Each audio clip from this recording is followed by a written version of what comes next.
Olá, olá. Boa noite, todo mundo. É, Estamos aqui esperando o pessoal da Octomares. Hoje vai ter mais um talk. E o talk de hoje vai ser sobre educação e sensibilidade marinha, com dois fantásticos cientistas e educadores. Eu vou convidar o pessoal aqui da Octomares agora. Aí a gente já inicia a conversa para todo mundo participar.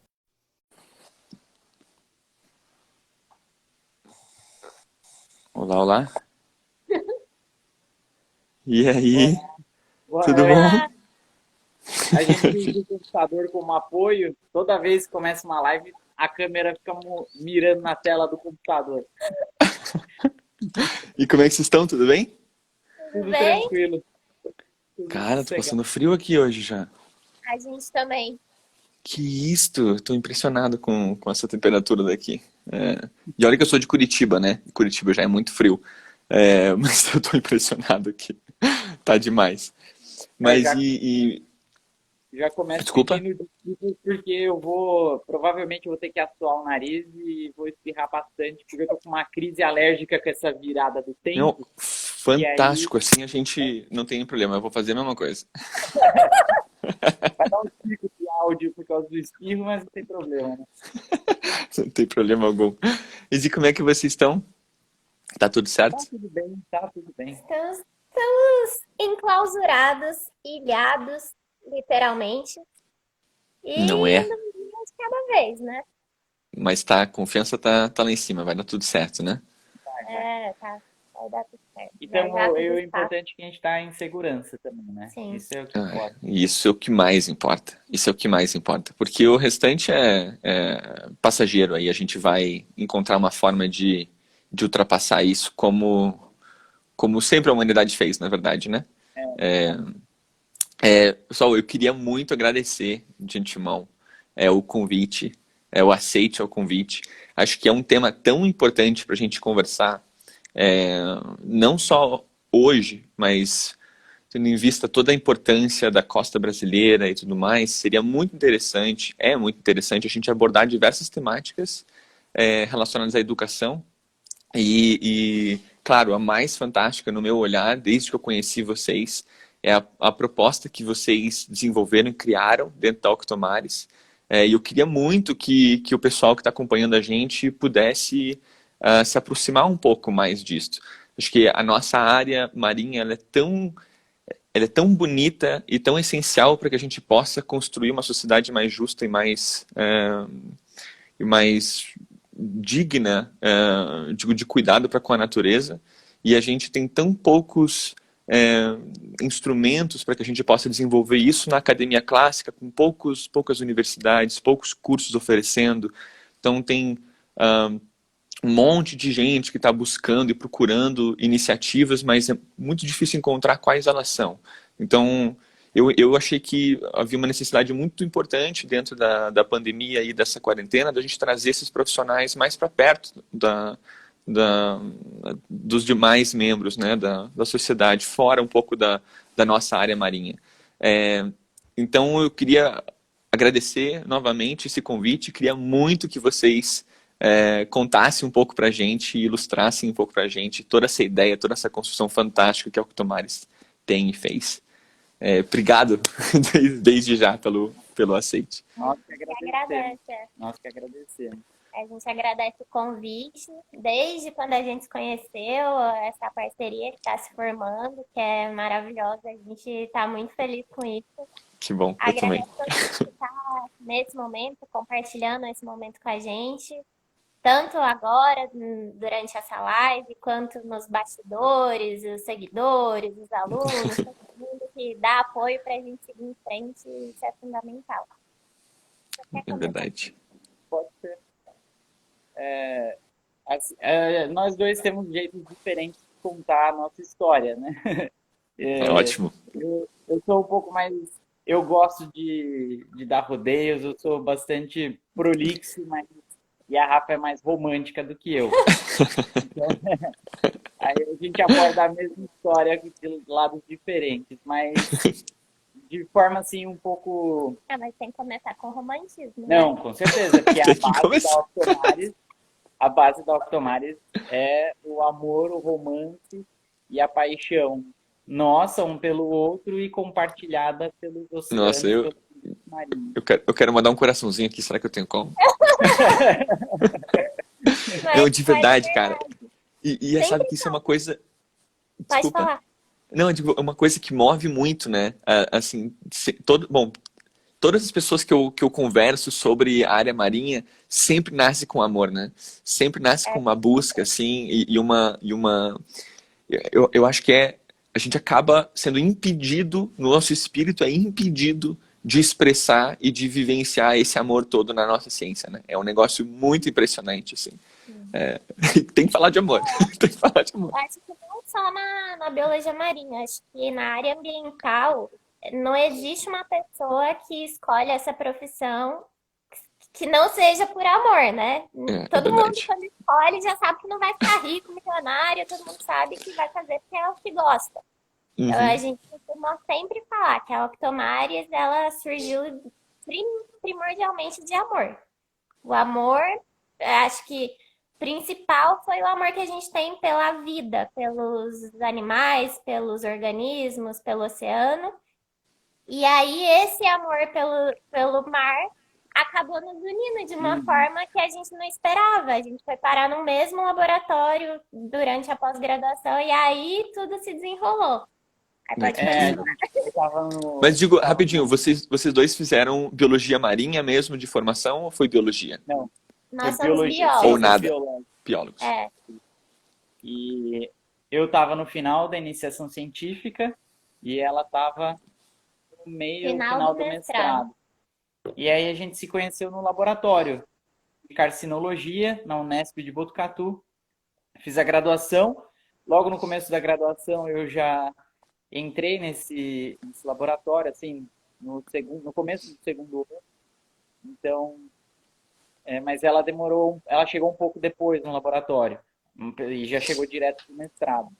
E aí a gente se conheceu, começamos a nos relacionarmos. Ela era orientada por um professor, por um docente, e eu era orientado pela esposa desse docente dela, né? É Então, tudo amor. É muito amor na alunos, história. alunos, cada um de uma parte de um casal de docentes. E aí, Que a incrível. gente, muito engraçado, né? A gente começou a se relacionar. O orientador dela trabalhava mais ativamente nessa parte de cursos extracurriculares e a minha orientadora ela era mais do laboratório, parte de cultivo, uma profissional maravilhosa. Eu aprendi muito com ela.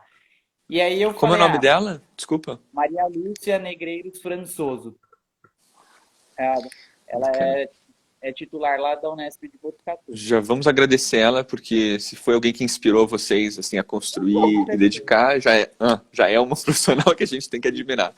Não, e é uma mulher muito forte, muito produtiva, que contribuiu ativamente para a ciência, especialmente para a carcinologia, de uma forma assim ímpar. Agora ela deve estar já praticamente aposentada, né? Da docência em si, eu sei que ela está aposentada. Uhum. Mas eu acho que ainda tem um pé lá dentro do laboratório, com certeza, porque é difícil de se aposentar de uma vez, né? É Faz anos difícil. que ela tá falando que vai se aposentar, mas ela sempre arruma mais um aluno e não sai de lá, porque é o que ela mais gosta de É o fazer, né? amor, né? O amor move, não É o adianta. amor pelo que Não faz. adianta. Aí a gente começou a se relacionar e aí ela estava em Ubatuba dando um curso com o orientador dela e eu estava em Botucatu. E aí eu falei para minha orientadora assim, uma insinuada, você falou, professora, eu queria participar dos cursos como aluno, aprender mais e tal, e parte mais prática, assim, será que a senhora me liberaria para eu ir lá participar? Daí ela falou, pode ir. Só que eu matei dois coelhos com um tiro só, né? Porque a Rafa Ficou já estava lá em próximo. Ubatuba e eu queria participar dos cursos. Eu falei, então vamos embora. A demonstração de amor maior, que mais Que de 500 incrível. quilômetros de moto para lá. É mesmo? Fui de moto cheguei lá no litoral, aí a partir daí que eu comecei a participar mais ativamente dos cursos. Que Sim. bacana. Da tutela do orientador dela. E aí eu fui pegando, ela já estava há muito mais tempo trabalhando com isso, então ela já tinha muito mais familiaridade, inclusive a parte teórica, né? Eu ainda estava engatinhando, então a gente começou a se envolver mais nessa parte, eu comecei a estudar cada vez mais, eu estava no começo do mestrado, estava um pouquinho antes de entrar no mestrado, na verdade, e aí cada vez mais estudando além da carcinologia, né? Que era o que eu já estudava, eu já tinha um certo domínio, digamos assim, apesar de ainda não ter iniciado na pós, nessa época. Uhum. E aí, a partir disso, a gente foi plantando a semente, assim, essa ideia. Putz, que trabalho delicioso, é árduo, é trabalhoso, você tem que ter muito esforço, dar muito sangue, mas é uma coisa gratificante, essa relação direta que você tem com o aluno, por menor que seja o tempo, né? Cursos são cursos de curta duração, mas você tem um contato íntimo por pouco tempo, mas é muito significativo, né? Uhum. Ao longo da nossa pós, a gente essa semente foi germinando. Ah, porque Então, nesse período a gente deu muito curso junto com o meu orientador para várias universidades, principalmente Instituto Federal, Faculdade Mas ambientes que Federal, eram um pouco mais distantes da costa, assim, que não tinham a tanta... maioria. Era a galera do de Paraná, interior de mesmo. Minas. Que legal. Minas Gerais chovia para fazer Bomba. curso de engenharia. É mesmo. Mineiro gosta de mar, né? Eu Mas sou você suspeita. sabe que da minha sala tinha um monte de mineiro na oceanografia? Um monte. Assim, e no curso em si, até nos outros anos, assim, tinha muita gente de Minas. Eu, particularmente, hoje amo Minas, então a minha companheira é de lá, a minha filha nasceu lá, então eu sou assim, uma paixão por Minas. Mas é interessante, né? Então, ah, eu acho que é um estado que queria muito ter mar É, e o povo se aproxima demais, né, disto. Mas eu queria te fazer uma pergunta antes, na verdade. O que motivou vocês a fazer biologia? pode Como que falar. nasce isso em cada um, assim? Da onde que veio e como é que foi a aceitação, sei lá, da família e dizer, cara, eu vou embarcar nisso daí? Porque é aquilo que vocês comentaram no começo, né? Assim, muito difícil, pelo menos no Brasil, a gente se portar com a família e dizer assim, olha, eu vou estudar oceanografia ou biologia marinha ou ciências ambientais ou coisa do gênero e enfrentar isso porque sabe que a vida vai ser árdua em termos financeiros, em termos de reconhecimento de público. Vou até puxar um parênteses assim. Em outros países isso não é da mesma forma. Então, a experiência que eu tive do pessoal dos Estados Unidos e Canadá, tive um exemplo grande de uma amiga minha, em que quando eu a conheci, a família dela era muito, muito, muito vidrada na oceanografia, nas ciências ambientais. Eu não entendia por quê, mas um membro da família deles era oceanógrafo. E o cara fez doutorado em oceanografia, acho que, não sei se era geologia marinha, era alguma coisa do gênero, e o cara no doutorado escreveu um algoritmo para prospecção de petróleo, vendeu, e é o cara mais milionário da família. Então, assim, Caramba, o mas é pessoal lá, sendo oceanógrafo, tem um potencial de enriquecer, que é diferente da postura daqui. Então aqui você Com tem que enfrentar a certeza. família loucamente. Como que foi isso para vocês? Então, já teve gente, teve uma prima minha que tá assistindo aí que escreveu desde criança, né, Rafa? Desde criança eu sempre gostei de bicho. E eu sou mineira também. É Então, eu mesmo? acho, Você é olha, mineira? eu sou Que mineira. legal! Não Eu sou sabia. mineira, sempre gostei de mar também. E desde criança, os meus pais, quando era férias, às vezes a gente ia pra praia e eu amava. Mas de bichos em geral, sempre gostei de animais. E acho que é a primeira vez que eu vou contar isso para um público maior. Que bom. Inédito, Uma pessoal, das vamos salvar essa coisas, live. Inédito, gente, informação inédita rolando aqui. engraçado. Tem muita gente, quando eu conto assim em particular, morre de rir de mim. Uma das coisas, além de sempre gostar de natureza, de animais e de viver no meio do mato, porque em Minas a gente passava férias na fazenda, ia pra roça, pra sítio, o tempo todo, em represa, essas coisas. E eu era fissurada no Globo Repórter. E eu sou apaixonada pelo Sérgio Chapelin. É mesmo? Eu falo pra todo E aí, Guto? E aí, Guto? dia encontrar com ele pessoalmente, dar um abraço nele, porque era a alegria das minhas sextas-feiras à noite. Que Porque legal. antigamente, quando eu era criança, todo Globo Repórter era tema de natureza. Então, É. Uhum. era Amazônia, era corais, era lindo, era lindo. E aí eu esperava ansiosa pela sexta-feira à noite para assistir o Sérgio Chapelin. E era, Que legal. era transformador. Mas além disso, eu também tive professores de biologia que eram assim sensacionais e eu acho que todo biólogo tem isso dentro de si, né? Ele passa o amor pela profissão. E quando eu tinha as aulas de biologia, os experimentos, assim, eu falava, nossa, eu gosto disso. Acho que eu faria isso pro resto da minha vida. E foi indo, foi indo, foi indo. Quando chegou na época de escolher o que eu ia fazer da vida, fiquei, né, vestibular, a gente pensa em várias coisas. E o meu pai queria que eu fizesse prova da polícia. Prova da polícia. Que bom que Já- você não ouviu ele.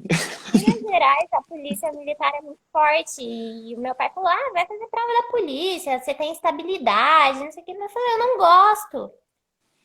Ele me fez fazer inscrição para a prova. Eu falei: tudo bem, mas eu não vou estudar. Aí fui fazer a bendita da prova da polícia. Por 2 pontos, graças a Deus, eu não passei.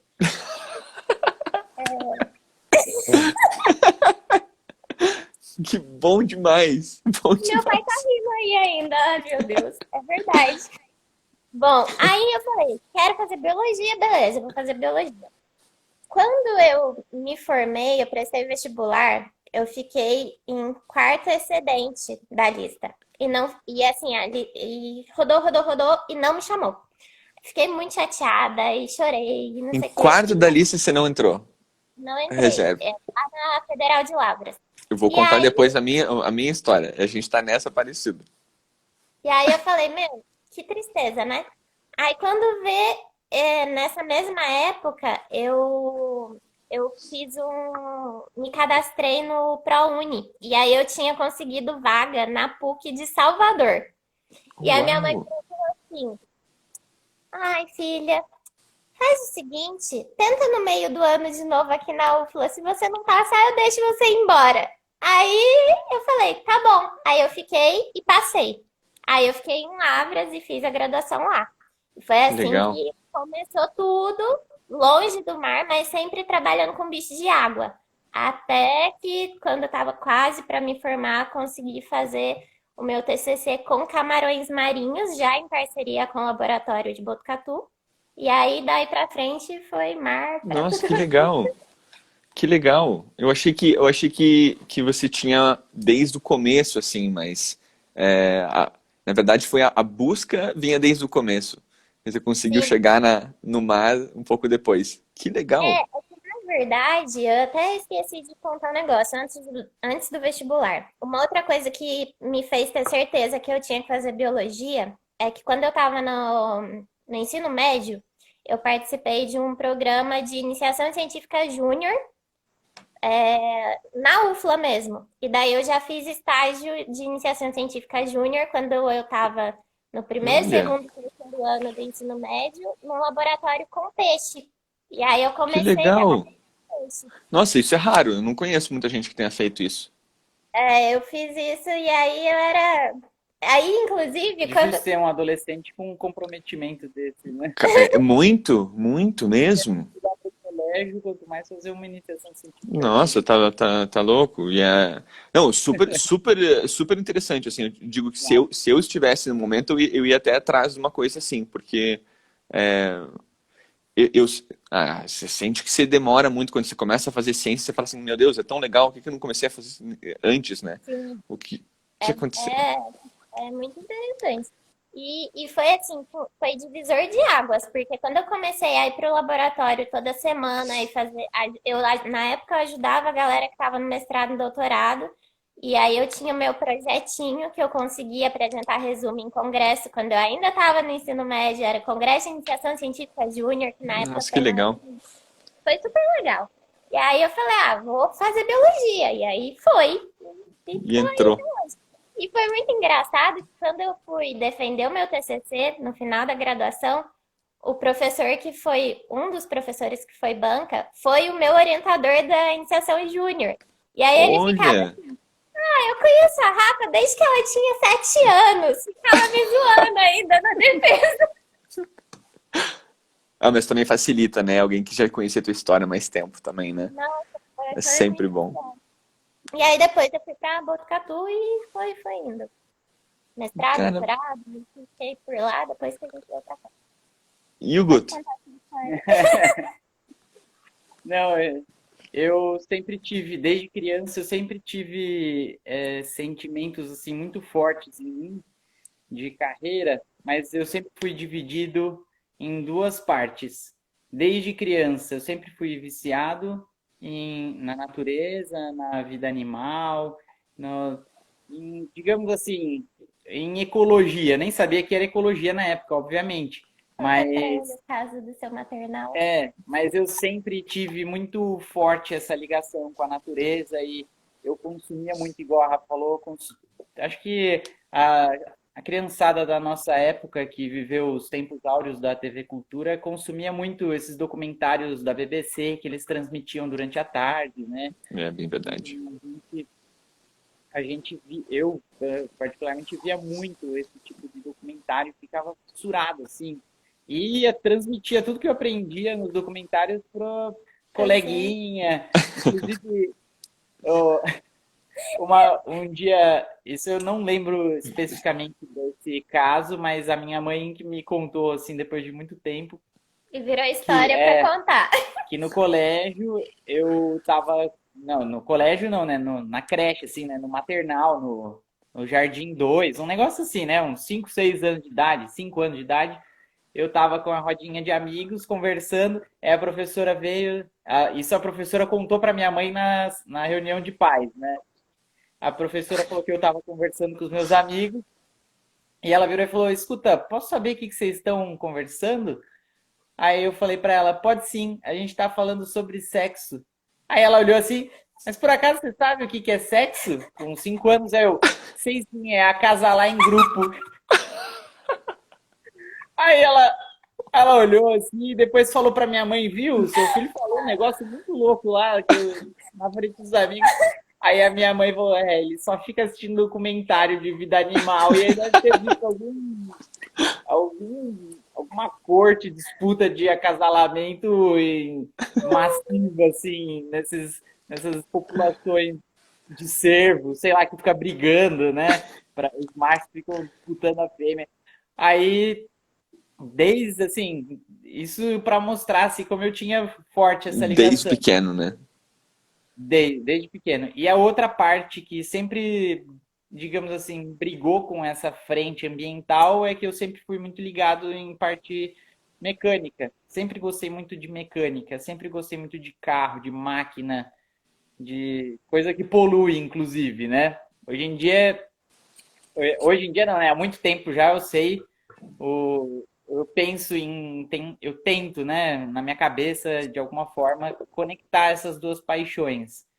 E no caso eu acabei escolhendo mesmo a biologia como profissão por influência de grandes professores também no colégio,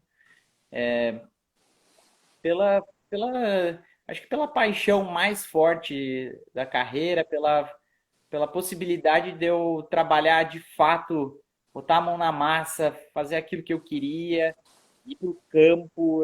Nas minhas férias, eu sempre passei as férias em lugares repletos de natureza. Eu vinha muito para o litoral com os meus pais.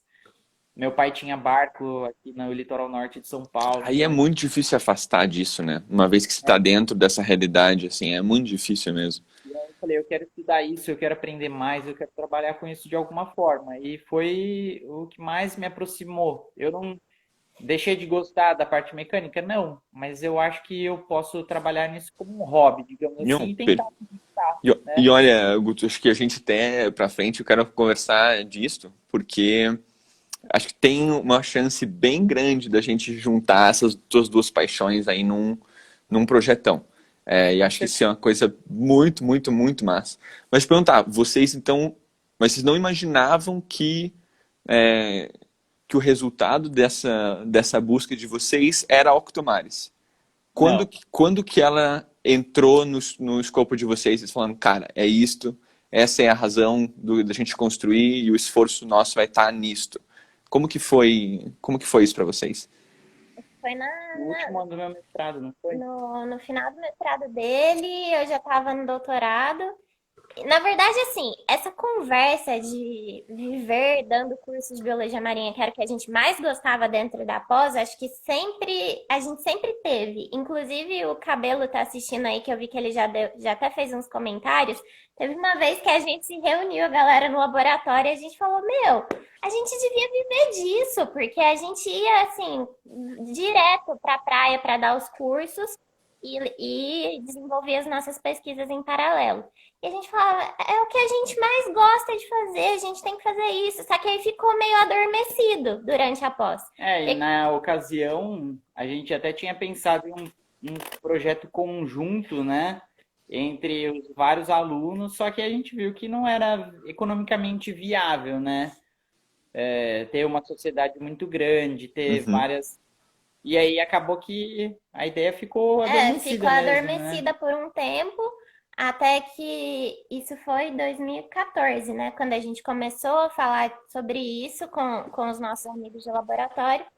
Aí, E as prioridades de cada um também foram foram se modificando, cada direcionando, um foi para um lado. Eu mudei de laboratório, fui trabalhar com fisiologia e comportamento, e aí virei, a gente queria fazer isso, levar isso para frente. Em 2016 a gente falou, vamos abrir empresa. A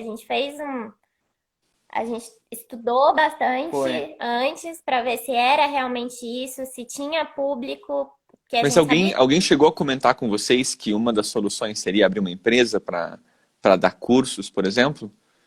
E Na não, minha por exemplo, família, vocês entrarem dentro de uma escola já criada ou dentro da universidade para poder dar aula? Por que vocês viram a Octomares como uma opção fora dessas clássicas, assim? eu acho que a forma como a gente enxergou de abrir uma iniciativa própria e não se vincular a alguém que já existe ou alguma instituição já estabelecida, eu acho que tem a ver com a possibilidade da gente colocar em prática os nossos Seus anseios, anseios, né?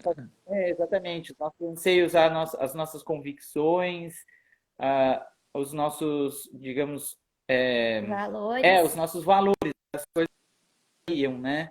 E a gente falou, não, vamos estabelecer isso. Uma empresa nossa, a gente Uhum, tecnicamente tem amarras, pelo menos não iniciais, né?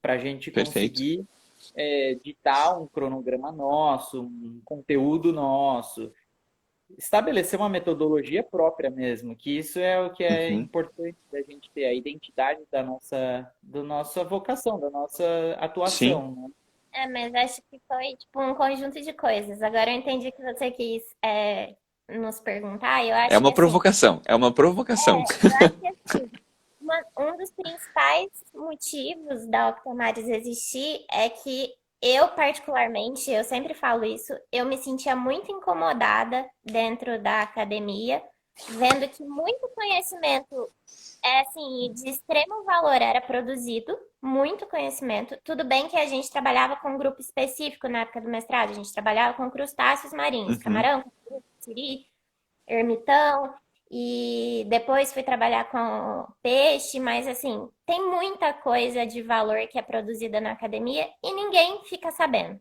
A gente perfeito. produz artigos para outros biólogos marinhos, para outros oceanógrafos, e essa informação nunca chega até a sociedade da maneira como deveria. Então, assim, seria uma forma de trazer esse conhecimento para a população em geral, que viesse, né, a entrar em contato com a gente, seja pelas redes sociais, igual a gente busca fazer divulgação científica no nosso Instagram. E também as pessoas que quisessem fazer o nosso curso. Assim, é Uhum. lógico que a maioria das pessoas que vêm fazer o curso são biólogos, mas a gente já recebeu gente de diferentes formações, das mais variadas possíveis. Inclusive, a gente já recebeu professora de espanhol, que ela Que também, essa mesma massa! pessoa era cantora lírica. A gente já Uau! recebeu mergulhadora, a gente já recebeu uma chilena que era formada em Biotecnologia pesqueira. biotecnologia, biotecnologia marinha. Ah, é que é É, foco em pesca. veterinários, muitos veterinários, zootecnista, então assim, pessoas de diferentes áreas e inclusive pessoas que nem estão na faculdade ainda, pessoas que ainda não sabem o que vão fazer, mas Ah, que têm incrível! esse, esse desvio Esse... para o lado Uhum. ambiental, né? Ah, eu amo biologia marinha, eu vim fazer o curso para ver se é isso que eu gosto mesmo. E assim, foi uma forma de sanar também uma carência, principalmente a gente pensa muito no que a gente passou, né? Nós dois somos formados em biologia, a gente teve a oportunidade de fazer estágio na área, desenvolver pesquisa no mestrado, doutorado, mas a grande maioria dos cursos de ciências biológicas de biologia no Brasil inteiro não tem uma disciplina específica em biologia marinha. E biologia É. marinha é uma área que brilha o olho de todo mundo. Quando você entra na faculdade, todo mundo fala: ai, você quer trabalhar com o quê? Com baleia, é tudo bicho no fofo, né? Todo mundo quer É. só fofofauna. Ou então genética, mas aí depois que você faz a disciplina de genética, você seleciona bastante e quase ninguém quer continuar na área, né? É, isso é bem. Ó, deixa eu falar. Tá começando, falhando um pouquinho a internet de vocês. Será que é minha ou é de vocês? Eu acho que aqui tá normal. Aqui tá Tá. tudo no. Vamos ver. Não, pode ser a minha. Tá tudo Não, mas cheio. deu pra ouvir, é só porque ficou um pouco tremido. Cara, não, eu concordo plenamente com vocês desse aspecto, assim. E uma das coisas que eu falo muito é assim, cara, a porcentagem de pessoas que faz mestrado sobre o mundo, do mundo inteiro, é menos de 1%. A porcentagem de pessoas que faz doutorado sobre quem faz mestrado aumenta. Mas a porcentagem no mundo de que faz doutorado não é 0,1%. Em todas as disciplinas. Aí, se você vai para a área marinha, você vai ter geologia, física, química, todas as diferentes áreas aí, que a gente fala na oceanografia, as 5, incluindo social, né? Então tem um monte de gente mestrado e doutorado se formando nessas 5 áreas. Então você é especialista marinho, mas aí você vai fazer um mestrado na parte geológica ou biológica e um doutorado ainda mais refinado. O artigo do doutorado vai ser... Não tem mais do que 5 mil ou 10 mil pessoas vão ter acesso ao teu conteúdo. E assim, dessa minoria muito, muito, muito restrita e que teve oportunidades que o restante do planeta não teve. Então realmente fica restrito num universo muito pequeno. E é muito difícil, de verdade. Eu fico muito encantado, fiquei muito encantado quando eu encontrei a Octomares, na verdade, e quando eu fui a fundo entender o porquê que vocês oferecem algo que não é um simples curso de biologia marinha, teórico, mais bacana, mais elucidativo, mais complexo, mais divertido do que a universidade, do que outros cursos que você pode pagar, sei lá. Por que o de vocês seria um pouco diferente dos demais? Sabe? Eu fiquei muito inquieto quando eu vi assim a questão de vocês. Eu fui atrás para olhar e eu fiquei pensando, cara, na verdade, eles não só falam de biologia marinha. Vocês não só falam de conservação, vocês não só falam da diversidade, da complexidade, da ecologia dos processos. Vocês levam o pessoal lá, no Uhum. lugar que ele tem que conhecer. Vocês levam o pessoal dentro do manguezal, o cara que nunca foi, que nunca teve oportunidade de ir, aquele que vê com preconceito, ele chega lá e aí ele tem uma sensibilidade ambiental distinta, levando toda a bagagem dele e tal. Então, eu achei incrível, na verdade, essa postura de querer... vocês criaram uma distopia total sobre as formas de ensino clássicas de biologia marinha, e biologia marinha, vamos dizer, ainda mais restrito do que a biologia, do que a oceanografia, que a gente acaba tendo mais cursos de oceanografia do que tem biologia marinha, né? Ou eu estou errado? No Brasil, acho que é isso mesmo, né? Eu acho que tem mais oceano. Então, eu fiquei realmente encantadíssimo com a postura, sabe? E eu queria, de novo, assim, provocar vocês para tentar entender por que vocês tomaram essa decisão. Por que vocês quiseram levar o pessoal pro ecossistema. Uma coisa sou eu lendo e tentando entender o porquê que vocês construíram. Mas o porquê que vocês realmente fizeram e se vocês testaram outros métodos antes, tentar demonstrar o porquê que teve uma diferença e o que o público, como que eles reagem, uma vez que eles estão dentro desses ambientes que, claro, em Ilhabela, ou se estão em Ilhabela e em Caraguatatuba. Caraguatatuba. E lá os ecossistemas são diferentes. Caraguá é um município vizinho aqui no litoral norte. E uma das atividades a gente vem aqui para a ilha pela riqueza ambiental específica dessa aula que a gente dá aqui no município. Mas o curso, a maioria das atividades são todas em Caraguatatuba. E antes de falar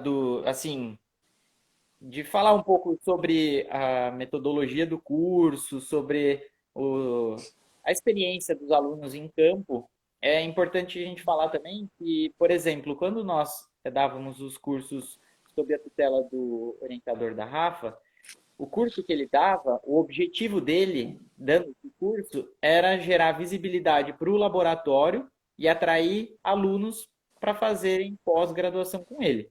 Era essa a forma que ele tinha para atrair alunos, né? Inteligente pra caramba. Isso, exatamente.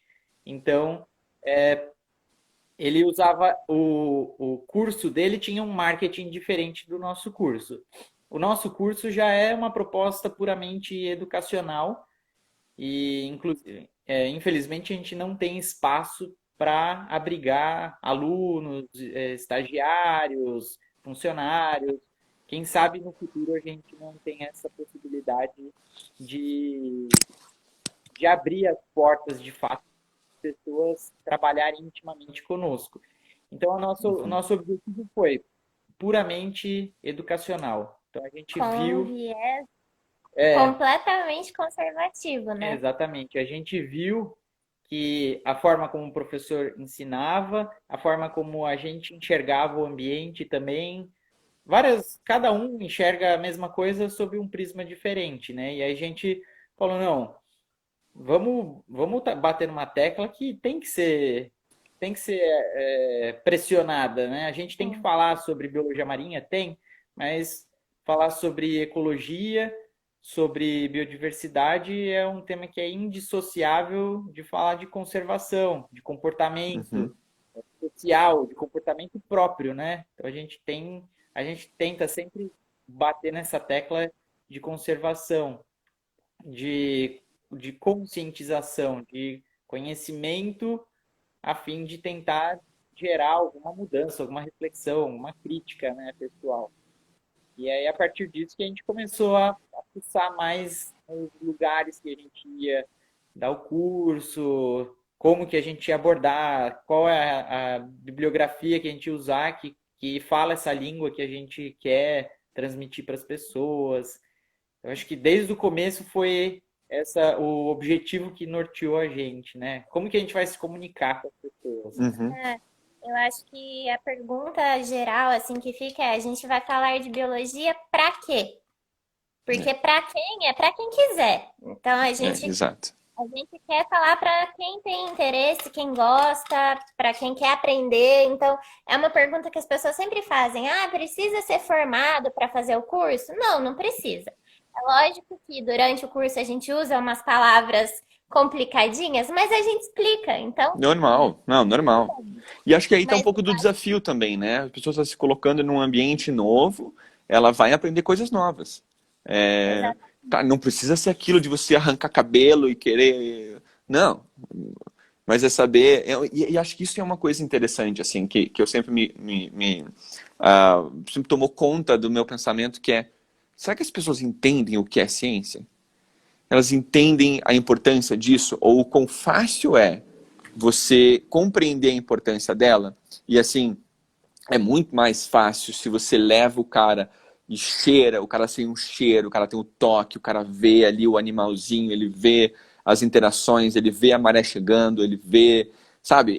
Eu sempre fiquei nessa assim, cara, o que será que está faltando nos cursos? Eu via isso na faculdade, apesar da minha faculdade de oceanografia lá no Centro de Estudos do Mar, no litoral do Paraná, é um lugar bem prístino, assim, é um lugar bem mais conservado. Hoje nem tanto, mas quando foi instituído o espaço, ele era muito preservado.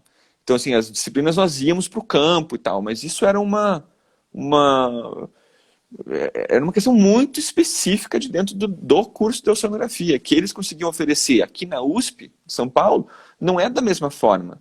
Porque lá onde era o meu campus, ele ficava a 150 metros da água do mar. Então, assim, até o local não era um local muito legal, tá? Porque era assim, era manguezal, aí tinha a parte da areia, a restinga e o mar.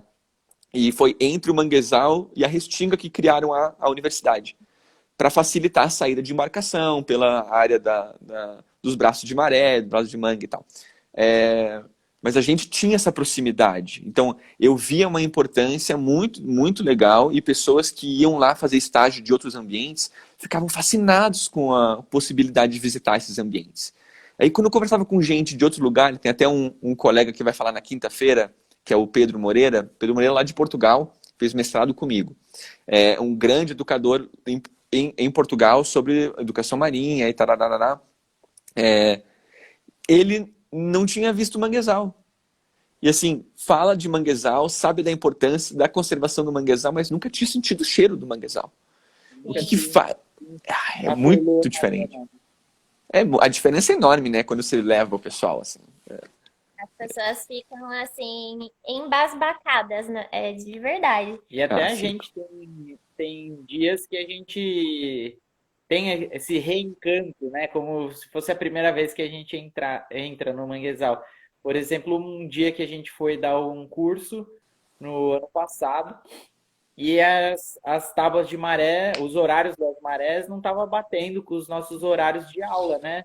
A gente tem essa flexibilidade no nosso cronograma para levar o aluno sempre nas melhores possibilidades ambientais ali, para aproveitar ao máximo. Só que nessa ocasião a gente falou, putz, não vai dar para ir no manguezal na maré baixa, vamos ter que ir na maré alta mesmo. A gente ia ter que ir à noite, ia ficar bem ruim, assim. Vamos assumir essa bronca aí, vamos ver no que vai dar. A gente arriscou bastante, confesso, mas foi recompensadora a experiência. Que legal, o pessoal fica muito, né? E eu fiquei assim, uau! Parecia que era a primeira vez que eu estava indo naquele manguezal que a gente conhece de cabo a rabo. Porque é uma visão completamente diferente. E engraçado que para chegar no manguezal, na maré baixa, você vai no banco de lama, na boca ali do estuário, você vai andando na prainha que fica super tranquilo, dá até para um cadeirante acessar ali em maré baixa, de tão planinho que é, uma maravilha. Aí a gente teve que ir com a água na cintura, esse caminho inteiro, tropeçando, tronco, tropeçando em lixo, tropeçando em raiz, tropeçando em um monte de coisa, com celular, balde com as coisas que molham, tudo balde fechado, para daí na hora que a gente entrou de fato no manguezal. Ninguém afundou com o pé lá, puf, ficou esse preso. Manguezal até que, ali onde a gente acessa até que é bem estabilizado o sedimento. Que bom. Aí, quando a gente chegou, assim, dentro do manguezal, mas não lá no Apicum, no fundo mesmo. A gente estava no bosque. Olhamos, assim, para dentro do manguezal, todo com água dentro. Todo silêncio, assim, coisa mais linda. Aí você olha, e a água ainda dá uma enganada boa, porque ela empurra o lixo mais pro fundo do manguezal. Então, você acha que o lugar está impecável, né? Quando a maré baixa é que você vê a realidade mesmo. E nesse dia foi o dia que a gente viu os maiores caranguejos. Mesmo. Nativos. Tinha bastante uçá, tinha uns aratos, que é um caranguejo arborícola que vive nas árvores. Enormes, enormes. Os alunos que ele ficou, professor, achei. Ele ficou desesperado, porque era um mussá tão grande, mas tão grande, que foi assim, lindo de ver. Foi Ah, isso é A incrível. a gente é acostumado a ir para lá, tivemos uma experiência assim marcante. E é engraçado porque o ambiente natural ele nunca vai estar exatamente igual, né? Então sempre é uma É. surpresa nova, um detalhe que às vezes passa desapercebido e aí a gente enxerga de fato. E é engraçado e muito gostoso compartilhar isso com os nossos alunos. Porque aí a gente fala, a nossa surpresa é também surpreendente para eles, né? Isso é muito Ah, com legal. certeza. Não, cara, tem muita. Eu acho assim, é muito interessante quando a gente tem essa possibilidade de exemplificar o que a gente tem na teoria lá. Até falando aqui, o Pedro comentou, tá? O Pedro Moreira, tá esperando essa visita aí ao Manguezal. É uma pessoa que a gente vai trazer para cá, porque uma é excepcional, profissional, assim, realmente de ponta, e que vai agregar muito quando a gente mostrar certos ecossistemas diferentes, porque, claro, lá em Portugal tem ecossistemas que nós não temos aqui. E ele tem experiência em ilhas portuguesas, por exemplo, oceânicas, que dificilmente nós temos acesso. Então, são ecossistemas, tem importâncias de educação marinha. Imagina, educação marinha numa ilha oceânica, a importância para a população é completamente diferente se você vai falar com alguém, sei lá, do Brasil, que não tem tanto contato. Lá, todo mundo precisa saber. É uma Um questão pouco mais. É uma questão de sobrevivência. Então, de sobrevivência. eu acho isso sensacional, assim. E tem algumas experiências que eu tive com o manguezal, por exemplo, teve um profissional que veio dos Estados Unidos quando estava fazendo mestrado e ele estava querendo tirar um testemunho e tal, lá no meio do manguezal, não sei o quê. Eu nunca tinha adentrado um manguezal no nível que o cara me levou. Eu já tinha entrado, já tinha visto, já tinha estudado, tinha não sei o quê. Cara, mas foi um outro nível.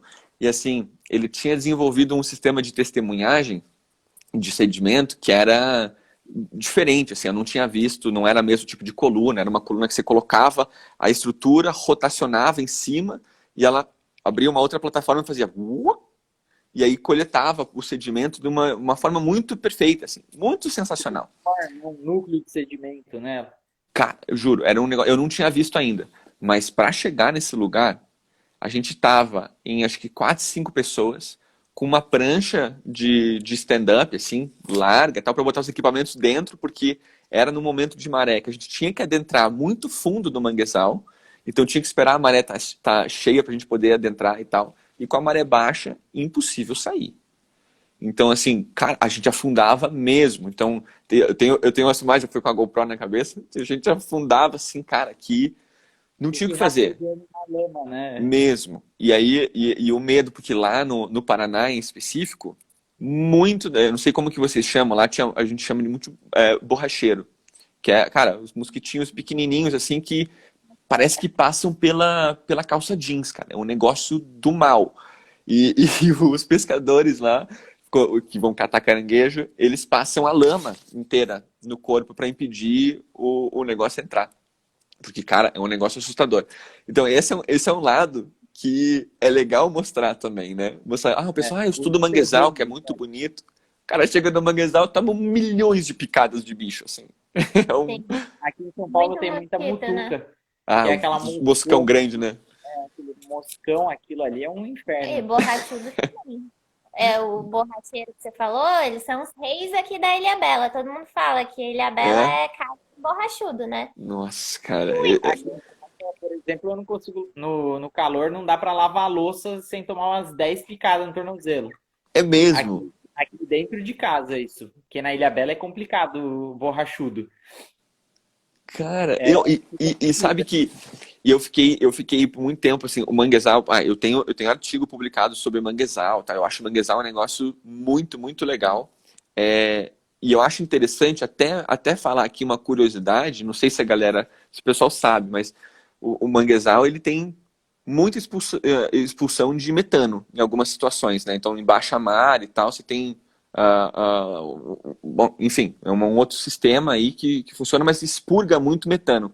A ponto de, não sei se vocês já ouviram isso, mas o boitatá, o folclore do boitatá, ele advém muito de regiões de manguezal e de várzeas pantanosas que liberam metano. Então, em períodos muito secos, tem alta liberação de metano e por conta do clima seco, causam explosões. Então, o pessoal via fogo saindo em bolhas assim dos manguezais e falava, caramba, o boitatá tá ali. Então, o folclore vem muito dessa região, que é muito interessante.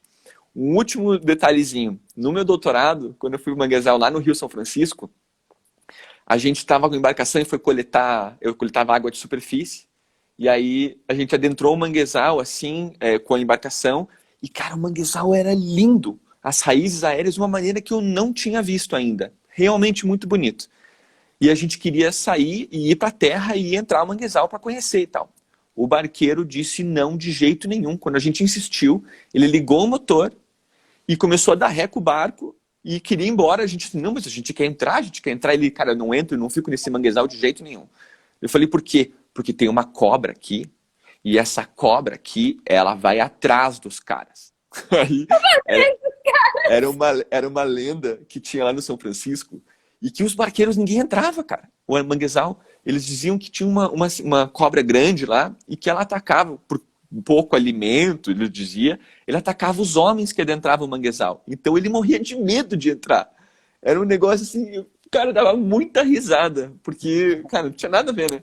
Mas, cara, tem muita história dentro de manguezais, né? É um negócio, eu acho fantástico. E como é que é levar o pessoal lá? Como é que é a reação de gente que nunca viu? Como que vocês... Tem gente que fica assim, aí, Com um pouco de dedo, porque a gente já pede pra ir com um sapato que pode sujar. Porque a gente fala, vai com um sapato velho, bem amarradinho pra não perder, porque a gente não quer que ninguém larga tênis no manguezal, né? Porque suja de lama se você for Muito. entrar pra ver todas as partes, né? As zonas do manguezal. Tem gente que não gosta. Aí eu até falo, ó, quem vai de tênis não coloca meia branca, não, porque senão ela vai ficar cinza, vai ficar preta, vai com uma meinha já Para rapidinho, sempre. Pede para sempre. pra sempre. As minhas camisetas do manguezal, meu Deus do céu.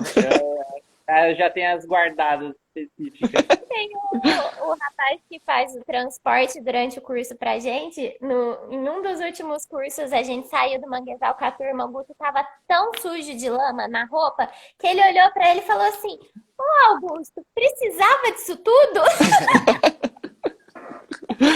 Mas a gente que gosta de entrar, você entra com o corpo e alma, né? Não adianta. Você vai. As pessoas adoram, assim. É muito diferente do que as pessoas estão A acostumadas, né? experiência que esse manguezal que a gente leva o pessoal, foi escolhido a dedo mesmo, para a aula ser o mais completa possível. Não porque esse é um manguezal modelo, que tem a zonação muito bem definida, de forma alguma.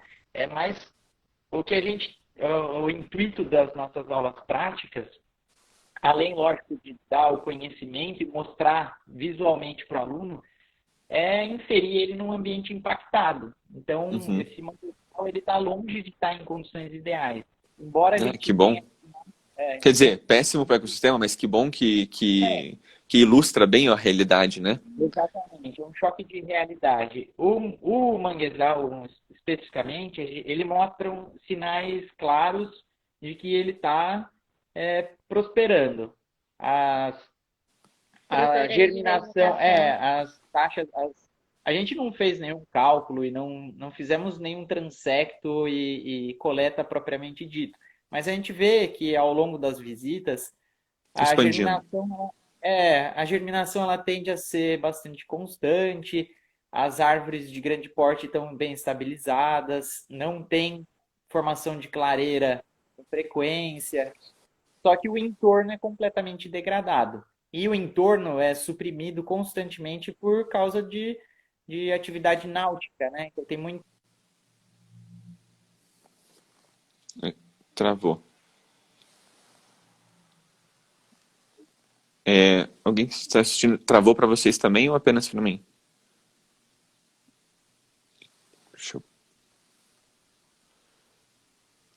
Oi, desculpa, vocês caíram. Ou eu caí, não sei. Não sei. A Rafa Nós falou estávamos que é por falando. causa do horário da live, né? Quando vai chegando próximo de 1 hora, aí ela vai ficando ruim. Aí a gente É mesmo? normalmente. Aí Vamos reiniciar? de 1 hora ela vai ficando horrível. Vamos reiniciar a live? Pode Eu Vamos, ser. encerro vamos. aqui. Tá, então eu queria convidar todo mundo de novo para participar. Vamos, pelo amor de Deus, continuem aí, que é pra gente. Bom, eu vou sair, encerrar aqui e a gente já retorna, então.